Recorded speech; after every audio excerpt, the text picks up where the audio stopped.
won their road opener at Minnesota, and now back home to play the Cleveland Cavaliers. LeBron rested the last 58 seconds of that third quarter, and now is on the bench here to start the fourth. For how long?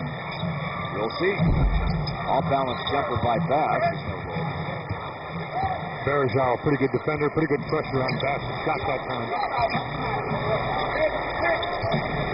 Worth pointing out that the lineup you see on the floor right now is the core of a lineup that built a lead of double digits in the fourth quarter the other night against Minnesota. Let's see what they can do here when they're not trying to extend the lead, but trying to dig out of a hole. That presents a little bit of a different dynamic for these guys. Yes, it does.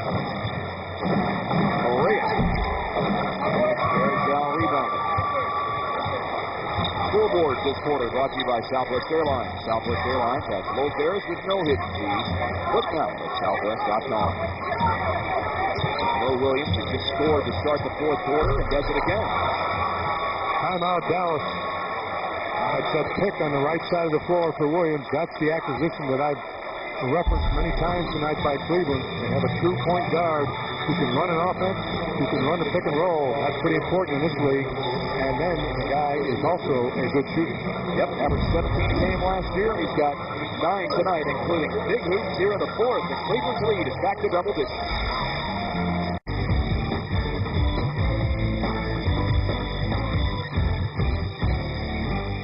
To miss anytime.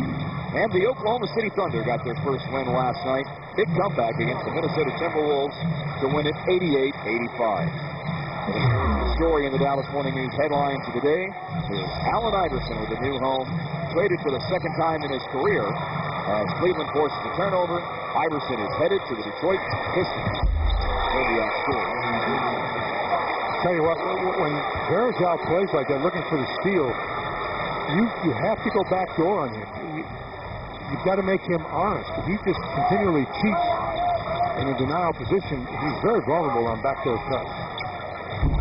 Green misses, Ilgauskas rebounds. What do you think about the trade when you heard about it today? I was shocked. I didn't think Joe Dumars would give up. Antonio Guys certainly didn't think he would give up Chauncey Billups. I think Denver just got a little bit better because Billups is so good at running the floor. Skill set should probably mesh a little bit better with Carmelo Anthony, you would think. At least it certainly has the potential to work out that way. I believe that's right. How about what's going on right here with LeBron James on the bench? And Mo Williams has got it dialed in. Another one of those left wing jumpers that he hits. As Terry misses in the lane, and Cleveland's lead is at 14, and with a chance to get bigger. And wholesale substitutions about to be made by the Mavs. They've got Dirk, Dampier, Kidd, and Josh Howard, all of the scorers table. That's a 21-foot jumper by somebody who's 7'3". And he does it well. And it's a 20-second timeout. Rick Carlisle's taking this, not just to talk things over, but he wants to get his guys back in the game here. He's going to make big changes here, Bob, with Kidd, Howard, Dirk, and Dampier all set to come in. It's going to take quite a run right now, and it's going to have to happen at the defensive end of the floor. Mavericks need stops. Anytime you're in this kind of a position where you're down 16, you've got to have the defensive stops so you can apply that offensive pressure that the Mavericks want to apply and find the open man with the ball. But it starts at the defensive end of the floor.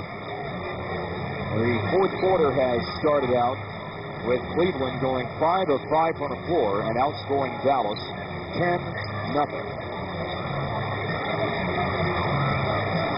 Well, we talked about the fourth quarter and the importance of fourth quarter play in the NBA, especially when you're the home team trying to take advantage of being at home and get your crowd behind you. So far here in the fourth, that hasn't happened yet for Dallas.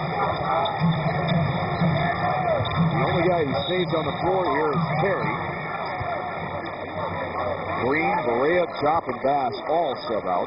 I read a quote by Mike Brown, the head coach of Cleveland, that said he felt that Mo Williams, being the point guard, running the offense was very important, but he was the head of the snake at the defensive end of the floor. And I thought that was interesting, and that's Williams was doing a pretty good job trying to do that. Jason Kidd into a travel. He had picked up a foul, which was his third, but then makes the defensive play, forcing the travel. And the Mavs turn it over for the 12th time in the game. Staring at their biggest deficit.